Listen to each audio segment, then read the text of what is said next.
We are live at podcastheatwrestling.com for the lowdown with D'Lo Brown. D'Lo, how you doing today? I'm hanging in there, man. It's great to be back and got Raw in the background here and Night of Champions in the rearview mirror. Life can't get any better than this. Can't get better. Right now, we are live here on podcastheatwrestling.com. While Raw is still going, we thought it would be a shorter 2-hour episode, but I guess they're running a little bit over here on Netflix. So we're going to get right into it. Drop your comments, your questions regarding Night of Champions and Monday Night Raw. Anything you saw that you want to discuss, we are here for it. And Super Chat's always to the front. We will be back next week, continuing our conversation about Jim Cornette, Smoky Mountain Wrestling, and the Gangsters. But we're going to dip into the WWE pool real quick, and we're going to start talking about Night of Champions. D'Lo, before we break down the show, what did you think of it? Thumbs down, thumbs up, thumbs in the middle? I think it was a kind of a thumbs in the middle. I had 3 really good matches, 3 kind of so-so matches, but when you add in the environment of the crowd and chanting and singing of names and songs, that kind of adds to the whole atmosphere. So, I mean, given all the political climate around the event, overall, I still think it was a really good show. I want to get started by talking about who I think is the next big babyface in WWE, and it already feels like it is growing. Jacob Fatu. I understand he lost. Bruh. He won by losing, did he not? He absolutely won by losing. And an inside baseball term, they just took the belt off him. He didn't lose. They took the belt off him because they've got bigger things planned for him. It's the same thing that happened when Gunther lost the U.S. title, and then next, he was the world heavyweight champion. Yep. It's Jacob Fatu, and in my notes here, and full disclosure, I've known Jacob for way too long. I don't want to sound like I'm biased, but he is going to be the dog in that company in the next year or two, if not sooner, because it's undeniable what he is. He's the most real guy that's on TV right now. Like, he looks the part, he feels the part. Everything he does has what we call a thud. So every time he hits them, you can feel it through the screen. And he's got the it factor. And I could be happier for my man. Could be happier for him.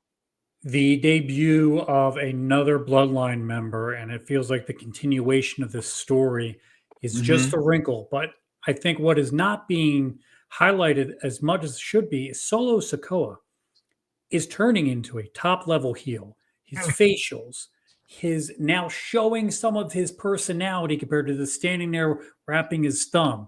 Every month, I feel like he's getting better. What say you? Without a doubt, here's the thing is, people took his personality coming out as being comedic and going too far one way, but all he was doing was allowing his personality to grow. And he's been around Roman, and Roman's a master of his facial expressions and his body mannerisms. And Solo is getting the exact same thing down, and he's becoming and feeling like a top-level player. Before, he kind of felt like a square peg in a round hole, and now he's fitting in properly, and you see what he can become. And I'm curious to see how they're going to create this, what would be Bloodline 3.0 at this point. I'm curious to see what they're going to do with that. It's going to be tough for Fatu, I feel like, to move out of that program without a big blow-off. If you were in charge of it, what's the payoff match for you between Jacob Fatu and Solo Sikoa? Well, I mean, you've got to go Jacob Solo, Bloodline rules. It's there because you get Solo screaming, "Jacob, you never loved me." So now it's personal. It's beyond personal. It's family. So it only has to be the Bloodline rules match. Now, for me, at the end of the day, Jacob is the guy who goes over in that because he's the one I see the most. I don't want to say use the term upside, but I see him as the one who's the next up. When you think about the next step for him, he is a WrestleMania main eventer in your mind, is he not? Oh, without a doubt, yes. He can be in there with a variety of opponents. I mean, if I just name people and I put Jacob next to, and tell me when it seems out of place. I could put Jacob next to Cody Rhodes and you don't go, I could put Jacob next to Roman Reigns and you go, oh, yeah. I could put Jacob next to Gunther. Randy Orton, CM Punk. He can have a main event match with any of those guys, and he doesn't seem like he doesn't belong. And this is from a guy who's only been in the company a short amount of time. Yeah. I mean, got one. I got one for you. Okay. All right. Let's say Cena drops the title to Cody Rhodes. Yep. Man, Jacob Fatu and John Cena. I that will be a good one, but unfortunately, I bet John Cena's dates will be run out by then. But Yeah, yes, I would like that if John would have helped Jacob out on John's way out. But I see John losing the title on his last date available, not 10 dates to go and him sticking around. The poster for Survivor Series came out today. That's happening in San Diego. And what was very interesting to me was that Roman Reigns' face was right in the middle. And they announced War Games as well. Yeah. Roman Reigns, Jacob Fatu, other baby faces against the Bloodline, Solo Sikoa, the whole team. Man, Roman Reigns and Jacob Fatu standing in the middle of that ring after a hell of a War Games. You talk about a nice little bump in the rub. That could be something that would be very interesting to me. That's called elevating a talent up. And I could see it right now. War Games, it's going to be Jacob, in my opinion. Jacob, Roman, the Usos against Bloodline 3.0. Speaking of elevation, Cody Rhodes and Randy Orton wrestled for the first time in a long time on that type of stage. And it's been a long build to it. I think part of why I was a little disappointed in the match is that I assumed that Cody would win, knowing that the world title match was going to be guaranteed. And we already saw John and Randy. But you got two professional workers out there having one hell of a match. Was it a disappointment to you? Did it live up to the expectation? What'd you think? I was a little off on the finish because they had spent and Randy is such a brilliant seller. They had that little subtle superplex that he hurt his back early on in the night. And then he sold that throughout the match. And right then I go, that this is what they're going to use. This is the way out. Now, the ending was the exposed turnbuckle, but it went into Randy's stomach, not his back. To me, that little things like that, like I wish he'd have done, taken a hard back turnbuckle, and that could have really sold over the back. Now that, to me, that I was disappointed in that, but I can't be disappointed in two quality workers like that. I mean, I remember, I'll tell you this, it was 2008 and Randy was very young. And I remember being in a battle royal on Raw, and I was standing next to Shawn Michaels on the floor. Easy as hell to even see this conversation that I have with Shawn. And I remember looking over at Shawn and going, damn, he's good. And Shawn just went, uh-huh. And you can just tell by the way he moved that he was different, that he was that dude. And so I could never be disappointed in a match from a guy like that because he's such a pro. I mean, and then you throw in Cody. Cody's right there. I just wish the finish had been a little more in line with the story that they were telling. That's all. A lot of people talk about Randy being a professional worker. Some people don't really understand that. What to you is the classification of Randy as a professional worker? A professional worker is a guy who will go in there and have a match with anyone, and they'll make that opponent look as good as they do. And they can elevate anyone in the roster up and have a quality match with this glass of coffee. I mean, and that's Randy. He can have a match with anyone, and at any point he can make you think that guy's going to beat him, and then he makes you think he's going to beat that dude. So to me, that's that professional worker, which Randy Orton is. And I mean, he's a pro in the ring, out of the ring, in the locker room. He's that guy you need to have in your company. Speaking of Randy, I thought one of the more interesting dynamics was the women's matches Saturday. And Rhea versus Raquel. Hell of a match. Jade versus Asuka, not so much. Yeah. I think Rhea versus Raquel told a great story, and it felt like Jade and Asuka didn't click that well. So let's talk about the positives first. Rhea versus Raquel. Rhea is a gigantic babyface, and she makes everyone else look good. Is there a hole in her game? No, she's a solid overall worker. And to think about her connectability, if you go back and watch Crown Jewel, she was probably the only female that the Saudis reacted to. Yeah. And that says a lot given the culture of what Saudi Arabia is. She was a massive baby face, and Raquel is green, is less experienced, but she's got a ton of potential. So the upside is there. But Rhea is right now, I mean, pound for pound, probably one of the best workers on the planet, not just male or female. Rhea was announced tonight on Raw as challenging Io Sky for the Women's Mhm. World Championship at Evolution. Does she need to win that match? Yes, yeah. No, she's had the world title, and then in the last couple months they've moved the title around a little bit, bring other players in. But it's now time for Rhea to get back on top of the mountain because you want to freshen up matchups and get new challengers in there. And I love Io and I love her work rate, but I believe her inability to cut a long promo may inhibit her growth in this country. When you think about the dream match to me, it's Rhea and Becky. Yeah. Do you think they're getting to that? Like, does that seem like a WrestleMania match to you? To me, it would, and in my dream scenario, it would be Rhea, Beckley. Both of them are world champions, and it's title for title at Mania. Like, you want to talk about box office, could be a main event of night one. Could you imagine Rhea on one side, Becky on the other, two generations coming together, both titles on the line? Speaking of titles, Jade Cargill was the queen of the ring after defeating Asuka, and it left a little bit to be desired, in my opinion. Yeah. What did you think of the match, and do you think that Jade is prime time ready? I thought the match was a bit clunky, and when I say clunky, it kind of just didn't. It wasn't cohesive. Just didn't fit right. Didn't roll. Wasn't smooth. We all saw the finish. An avoidable botch, but things happen. Do I think Jade is ready? She's as ready as she's ever going to be. Jade is tremendous look. She's a tremendous character. She looks like a movie star. I mean, she literally looks like Storm from the X-Men. Yeah.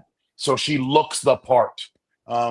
As long as she's in there with someone who can lead her and get the best out of her, that's why I would love to see, a Jade and a Becky, or a Jade and a Rhea, that established vet who can lead Jade. Jade can be okay. You are a former talent. You are a producer. You've done it Mhm. all.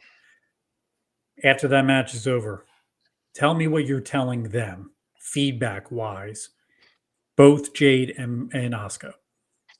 Literally, I will do like this, and anyone who's had me agent them will know that as soon as they come back, I will first. My question is, how are you both doing? Is Right. anybody hurt? Everybody good? Here's the positive. Nobody got hurt. Now, let's break down what we did so we can fix it. You guys went out there and killed it. You worked hard. Now let's go micromanage this. Let's go back and look at the video of this, and I'll go step by step with you, and we can talk about how we can tighten certain things up, how we can flow differently into things. Now there's some things you can talk about. Other things are more natural, like charisma and the ability to work with a crowd. That comes just in a feel. But I will sit down and break down the entire match with them, and at that point, they might be a little down on themselves, and I'll say, yes, we messed up the finish. We messed up the finish, and that's what people are going to talk about. But at the end of the day, we can get past that. It's wrestling, and all we got to do is shock them next week, and they'll forget about it. So that's probably what the motivation is. The next time Jade will be out there, it's going to be something where she can nail it and get that fresh taste back in your mouth.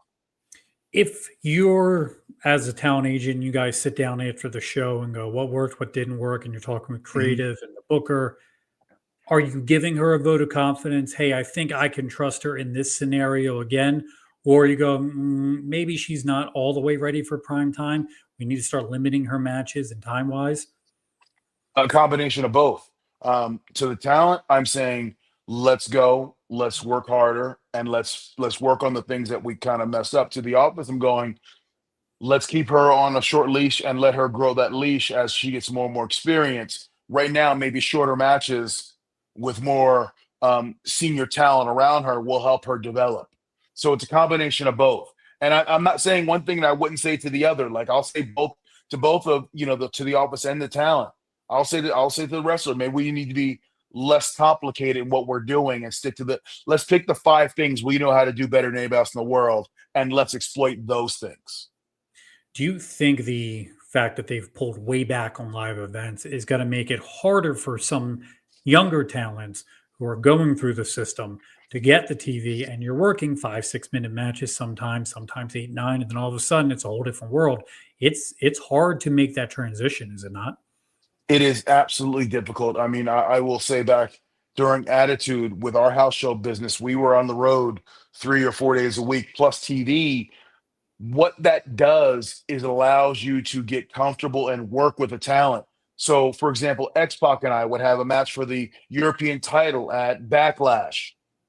Well, for 3 weeks, 4 nights a week, X-Pac and I are working around the country, working together, getting a feel of each other, putting together concepts for what we're going to do at Backlash, which makes when you walk out that night at Backlash, it makes it so much easier because you've gone down this road instead of, TV wrestling and then maybe going to roll around in your off time back at home, not with the person you're going to wrestle, mimicking them in a school somewhere.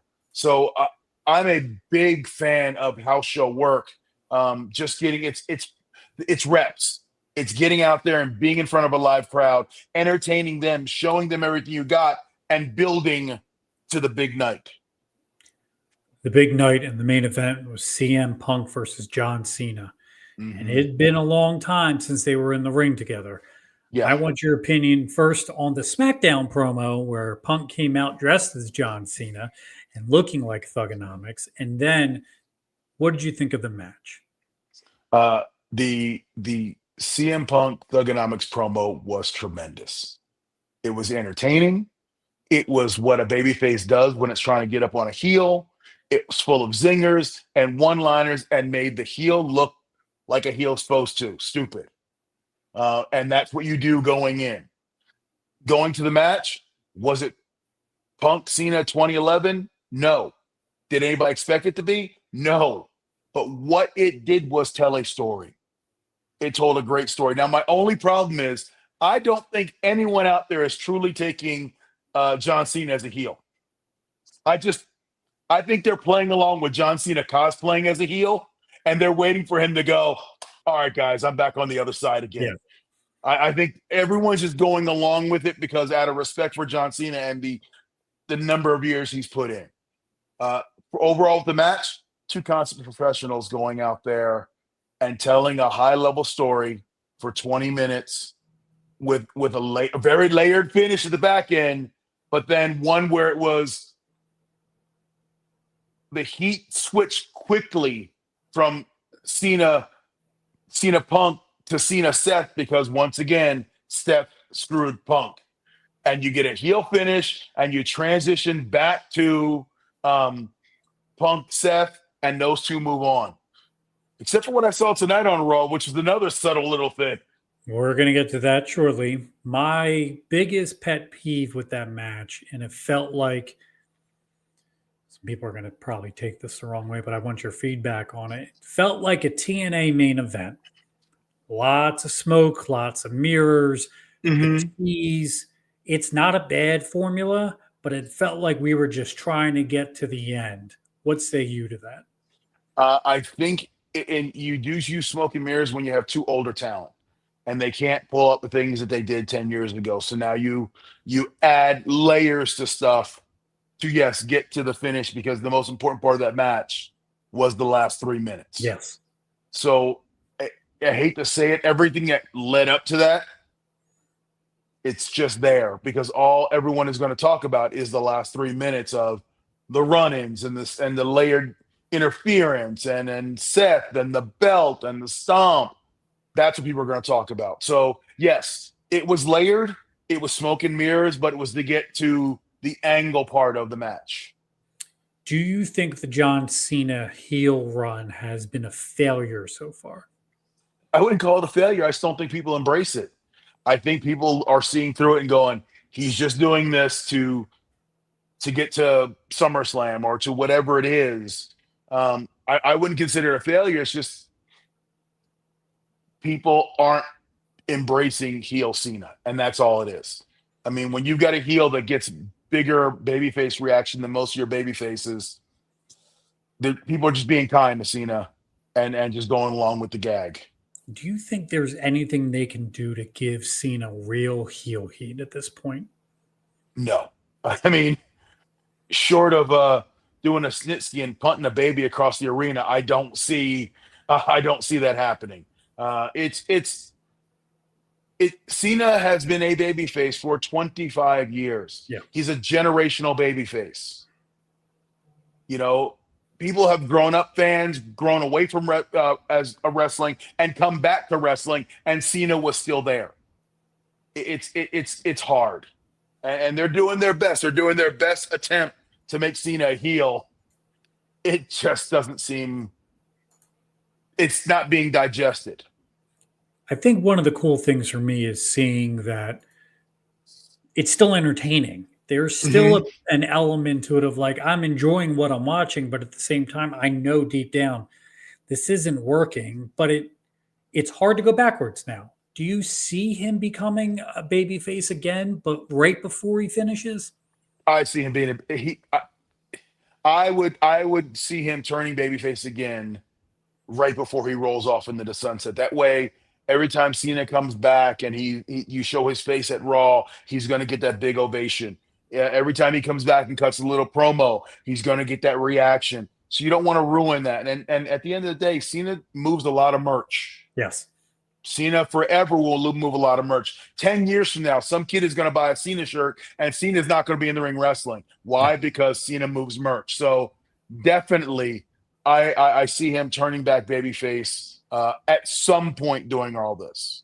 You were in the WWE for what I call the worst heel turn of all time, which was Steve I already know where you're going. I already know where you're going. And there were a ton of people who compared the John Cena heel turn to Hulk Hogan. Is it much fairer now to compare the John Cena heel turn to the Steve Austin heel turn? Now, that's a big bar because the Cena or the Steve Austin heel turn is what many credit the fall in wrestling business for a period of 7 to 10 years. I mean, once Steve went corporate and the guy who was anti-establishment became establishment, a lot of people lost hope. Yes. And ran away from wrestling in droves. Massive cool down. So to compare, like, I don't think Cena has that same effect because so many people were invested in Steve as not just the babyface I love, but he was the hero I wanted to be. Right.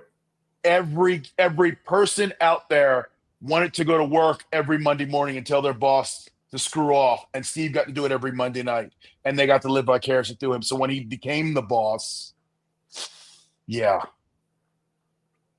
It's interesting to see what the comparisons were a couple months ago to where we even are now walking in July. And speaking of walking in July, we got Saturday night main event coming up soon.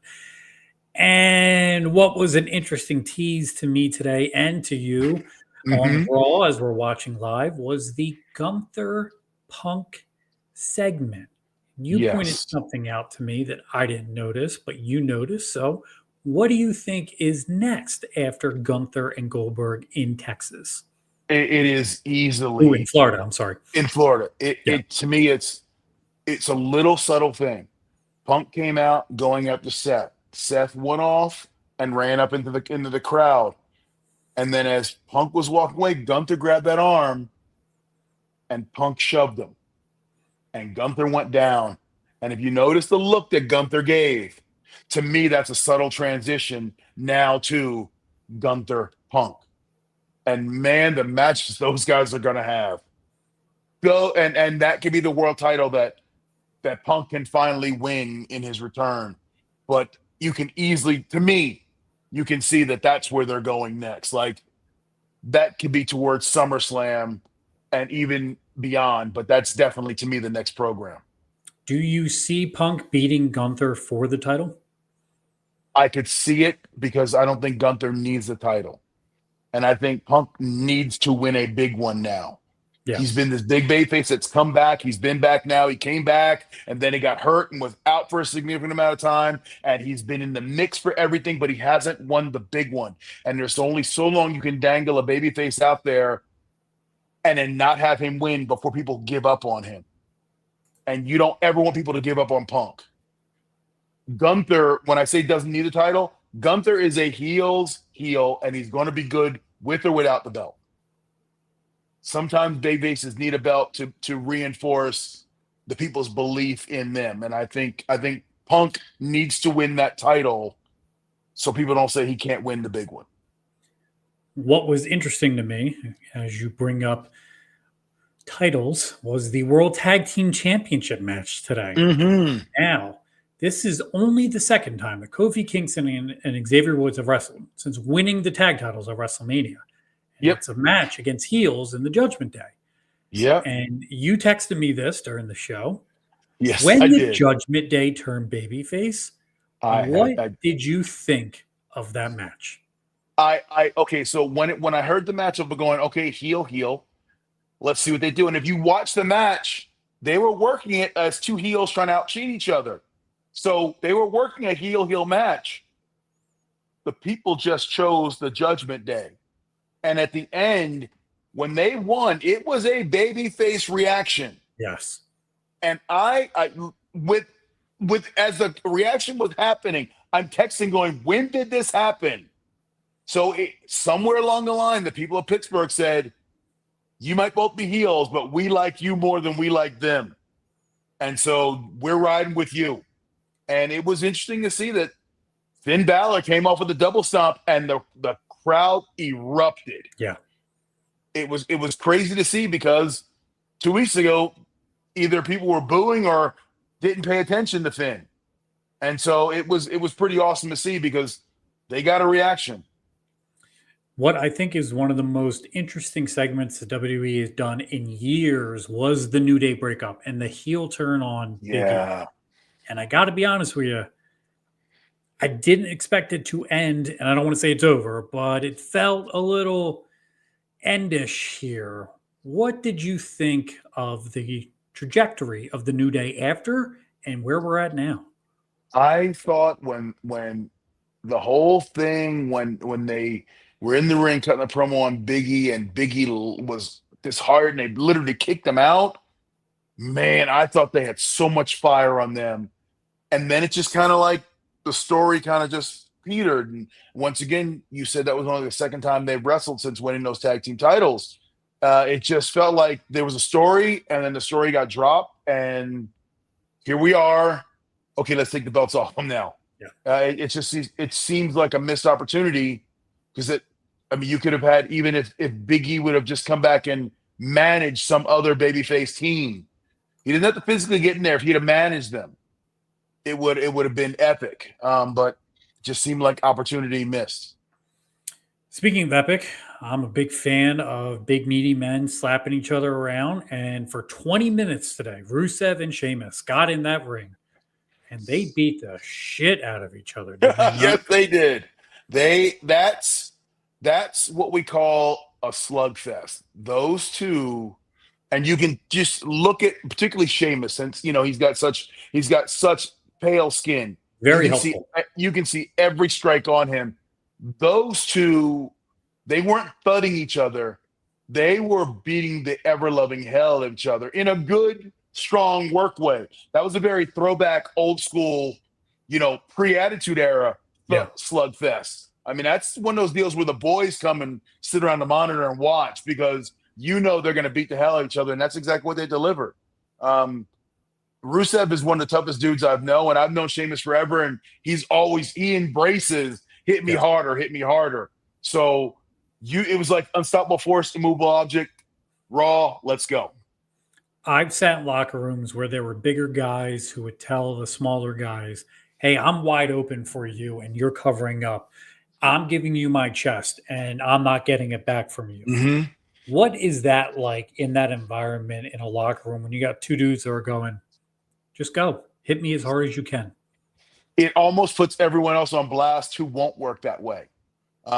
Instead of covering up, you see open up and hit me, hit me harder. We're going to prove that we're men, we're wrestlers, and we're going to entertain.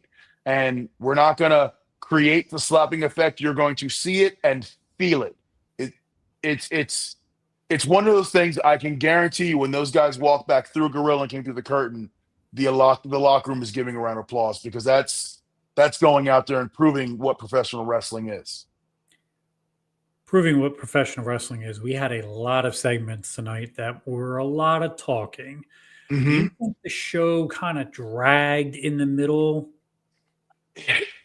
But it did, but it's a necessary evil because this is a setup show.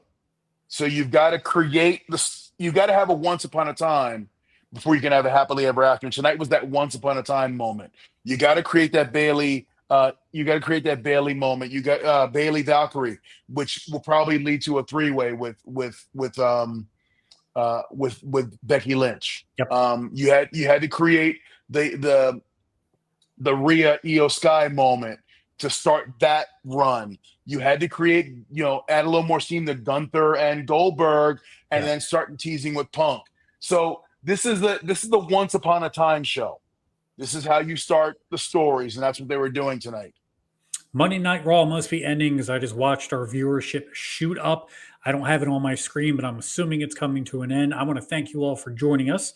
Drop your super chats because we just got one from AOTV Productions we're going to put up on your screen.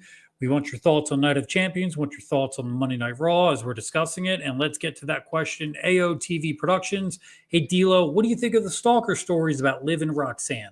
This has got a lot of controversy online considering everything that's going on. What are your thoughts on these stories? I think there's boundaries that should be adhered to. And sometimes people try to cross those boundaries and it's unacceptable. Whether it be stalking someone or mailing letters to their real address, or in weird cases, people have showed up at people's doorsteps. It's unacceptable. We as wrestlers are normal people outside of TV. And just because we're public figures does not give you the right to approach us in the private setting of someone's home or to follow them around. That's unhealthy. It's scary. And quite frankly, needs to stop.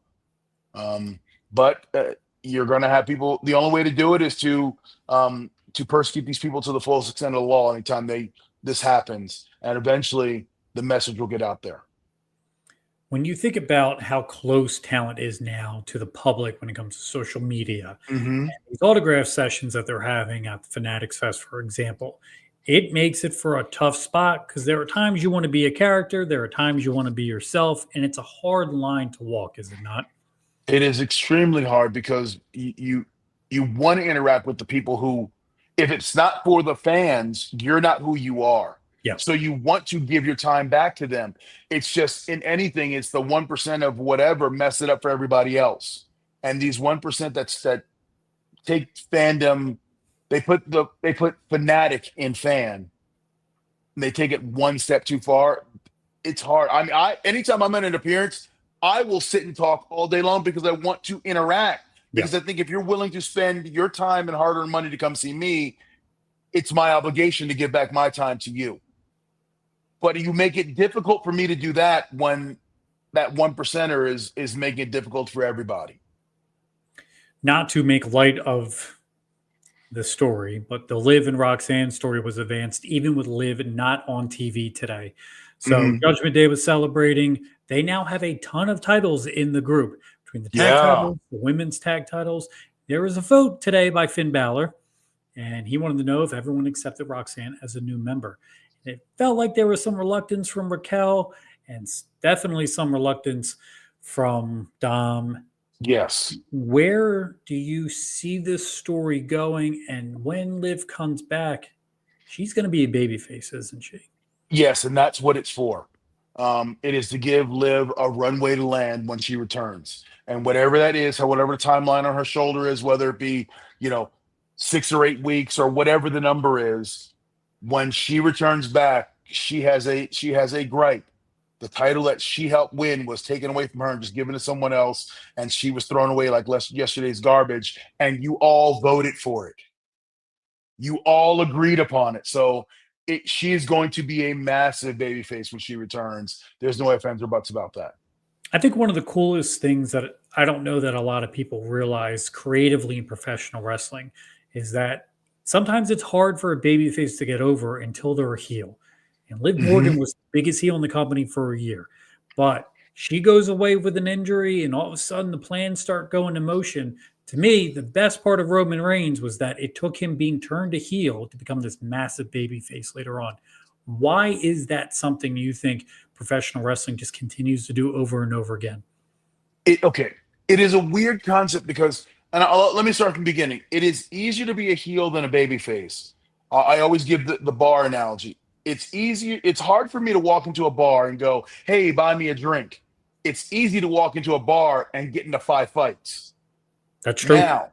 Now, the reason why is because people connect and you make people feel a certain kind of way. And it's been proven that the chemical between love and hate is the same in your brain. It's about perspective and how you feel. If you get someone to feel for you and hate you, it's then easier to create that I can ride with them because I already have feelings for them. I may dislike them. Okay, now I like them because they're doing what I hate, but they're doing it to people I dislike. Being a babyface is the hardest thing to do, and it has to come organically. You can't shove it down someone's throat. An easy example is The Rock. When he first came in as Rocky Maivia, big hair and blue tights, no one cared. It took him going to the Nation, becoming a bad dude, to make it acceptable for him to be a good dude. You can't artificially create baby faces. You'll create a bigger heel when you try to shove someone down someone's throat as a baby face. So it took Liv getting hated on, and then people going, you know what? This girl's pretty damn good. Yeah. Damn. Okay, maybe I was wrong. And then you'll see the evolution, and she'll switch over. So it's very hard to create baby faces. It's easy to create a heel, but once people have a feeling for you, that's the connection. And now you can go back and forth, and you can transition over. Speaking of transition over, AOTV Productions has another good question for us. Hey, D'Lo, Jim Cornette believes Cena will retire as a heel because he doesn't see a way back for him as a face after eviscerating the fans. Kind of already answered this earlier, but if Jim Cornette says it, does that change your perspective on things? And I agree with Jim Cornette in typical wrestling, but the fans are different now, and they take this as a show. This is not wrestling where I have deep-set heated hatred or love for you. It's an act on TV. It's no different than Star Wars or entertainment. It's entertainment. So I think people see it and they're like, okay, we're gonna boo him now, but when it's time to babyface, we know what he's gonna become. I think the people see he's gonna do a babyface turn again. So they just once again they're with cosplay Cena playing heel. So yeah, I agree with Cornette typically, and 99% of the time, just this isn't typical wrestling anymore. It's not the wrestling that he or I grew up on. It's just entertainment based now. It's no longer combat sport. Speaking of combat sports, Penta and Sami Zayn were in the main event tonight with Braun Breaker and Bronson Reed. You got two of the biggest dudes in the company and two of the lighter dudes in the company. And they went out there for almost 20 minutes again, beat the crap out of each other. How good is the level of talent in WWE for these four guys to go out there and have a match that did not feel like it was 20 minutes? Their top end talent has gotten so good. And then you're adding in, youngsters like Bronson Reed and Braun Breaker, and you're bringing in newer talent and mixing in with the vets, the guys who have been on TV for, 5 or 10 years now. Their roster is solid right now. I mean, their top end, any number of 10 guys could have the world heavyweight title on them and you wouldn't bat an eye. Yep. And to me, that's a strong roster when you can just name one of the top guys and go, yep, I can see him as world champ. And it doesn't sit at a place. It's better than it has been and deeper in terms of talent than it has been in probably 10 years. Yeah. Because for the last 10 years, it was Cena, Orton, Roman, Seth, Brock. Brock. And Cycling. Brock was in and out. So Yeah. he wasn't even a full-time player. Now Roman is the only part-timer and everyone else is full-time, always here, always on TV, always involved in stuff. That's a depth of a roster that they have not had since, probably since Attitude, with that number of guys who could be in the top spot. Do you see any holes up top for the WWE currently? I see holes with I like Penta. Penta seems out of place a couple times. I know, for example, Saudi Arabia, when he came down in the main event in the SMAs, it was kind of like one of these things don't belong here. One of these things aren't the same. It didn't. When Sammy came out, it was like, oh, Sammy. When Penta came out, it was like more like, huh? Okay, he's here. But it wasn't immediate, like, go get him, Penta. Yeah. I don't think Penta has grown into that spot yet. Yeah, did you find it odd that he just kind of walked down Yes, the aisle? I hate when it's a situation where babyfaces are getting beat on and you want to do your cool swagger to the ring. There's a time and place for that. If your best friend was getting beat up in a park and you got out of the car, would you slowly saunter over to him or would you sprint your ass off to him? And that's what you should do in that situation is sprint your ass off, not, wait for the spot wait for Bronson to come up the ramp. So, it just felt out of place. And then him making that walk made it even highlighted how out of place it was. One of the biggest pet peeves I've had with wrestling in the last 5 years, and I'm going to say it from a creative standpoint, is that the necessity to hit the music for the pop. I firmly believe this. The presence of someone compared to their music, and I'm not talking about The Rock or John Cena's music or anything like that, but the presence of someone running down an aisle compared to the music, the heels turn around all confused. I don't understand this importance on hitting music. Where do you land on that? I'm not a big fan of always hitting your music to a run-in because all that tells me is the babyface is sitting there waiting for the right time to go, hey, music guy, get ready. Okay, go now. That's what it's always felt that way to me. Yeah. Before I was in wrestling, it's like, why did you need to wait for your music? Why couldn't you just run? You had to wait till the moment to run in. It highlights the fact that we're waiting for the opportunity to give the biggest situation, as opposed to if you just run down, it feels more organic. It feels like you were sitting in a locker room and, oh man, look what's going on. You're watching a monitor. Gotta go. Let me get out there and help. Yep. I shouldn't have time to go to the music guy and go, cue up my song.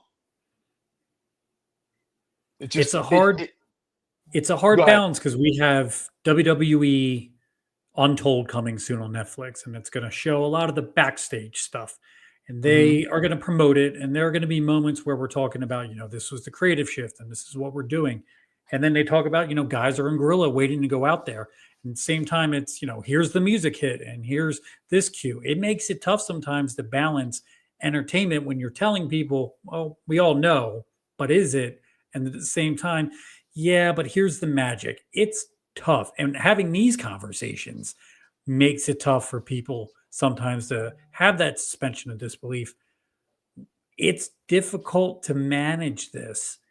If you tell people this is real, but this is fake, by the way, it's that attitude era continuance that I feel people have an issue with sometimes. Yeah. And to me, like I agree. And the music cue, they're essential and they're needed. But sometimes when it's done just for the sake of doing it, it takes you out of the moment. Yeah. And to me, the moment is I'm trying to suspend your disbelief. And that just reinforces your disbelief when the music cue is right on time at the exact moment you have to run in. So some dude sitting in a truck out back knows the exact moment. It just does. It takes you out of the moment to me. And we can go back to a time in wrestling before there was music and guys do run-ins. And maybe it took the crowd an extra second to ID them, but when they ID'd them running down, the crowd went crazy. And it felt more organic. Yeah. I think one of the moments that I can point to that makes the most sense was WrestleMania 40 with The Rock. You had The Undertaker coming out, Seth Rollins with the Shield. The music meant something because it took their mind off of what was happening. It's Mm-hmm. going to sound terrible to say this, but sometimes the mid card music that gets hit, I don't know who it is. It really has no effect. I don't know Penta's music. I watch. I don't know Penta's music. That music hit, and if it wasn't for his mask that came up on the screen, I really didn't know who was coming out.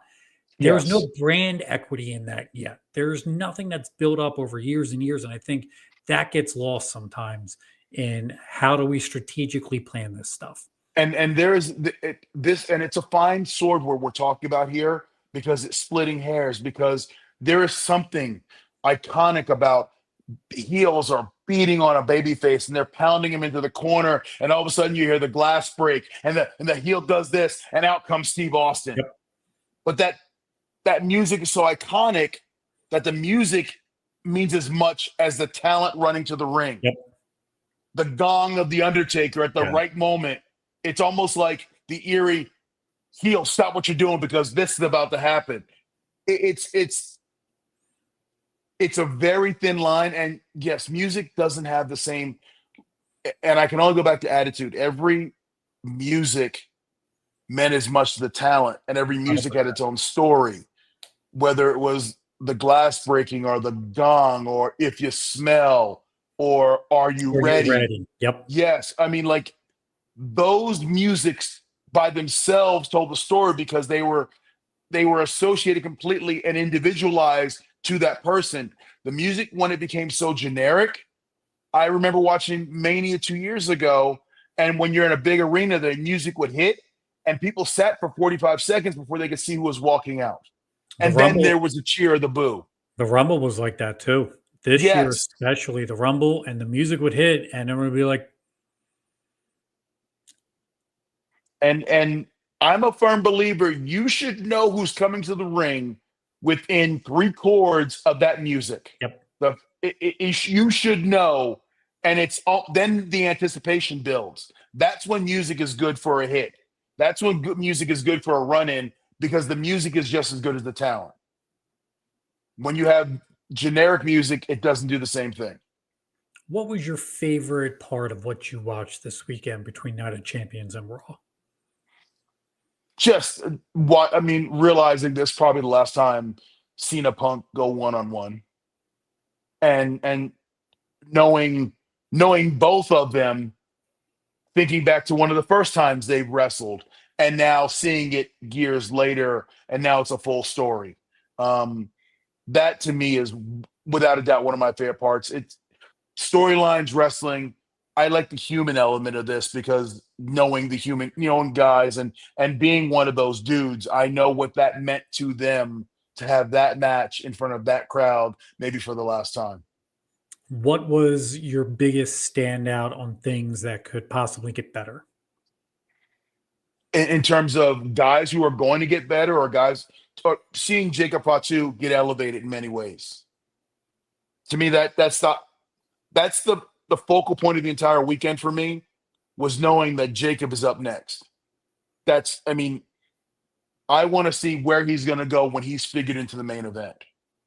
And that was to me the start of it. So if I'm looking at one moment where the North Star is being pointed at, Jacob Solo went over, but Jacob got over. Yeah. And I want to see where he's going to go. We're going to go next week, finishing up our conversation on Smoky Mountain Wrestling, the Gangstas, the infamous time that New Jack and Mustafa Syed left Smoky Mountain without telling Jim Cornette. And there's D'Lo Brown holding on to the bag, having to deal with the fallout of that. We're going to be talking about that and more. Leave your comments and your questions below. D'Lo, I had a great time discussing Night of Champions and Raw tonight. I hope you enjoyed it as much as I did. Make sure that you follow D'Lo on Twitter at DloBrown75. I'm at Derek Spotto. D'Lo, any last thoughts on this week's weekend's edition of WWE content? I will just say it was a great weekend for the company. They did amazing. They did great business. And now it's on to the road down to Saturday night's main event, and then on to to Evolution and SummerSlam. So, guys, if you like what we're doing here on the Lowdown, like, comment, subscribe. Please. Please follow us on Podcast Heat. Tell your friends. Derek and I love doing this. We want to do it for a lot more people for a lot longer. So, and if you have ideas what you want us to talk about, I will chat about anything. We'll talk about wrestling. I'll talk about my Chicago Bears or my Liverpool Soccer Club. I'll talk about all of it. So let's go. Guys, I want to thank everyone for joining us today on this watch-along weekend with Night of Champions and also Raw. Drop your comments below. We will be back next week talking about Jim Cornette. In the meantime, give D'Lo a follow. I'm at Derek Sabato, and we're out of time here on The Lowdown with D'Lo Brown.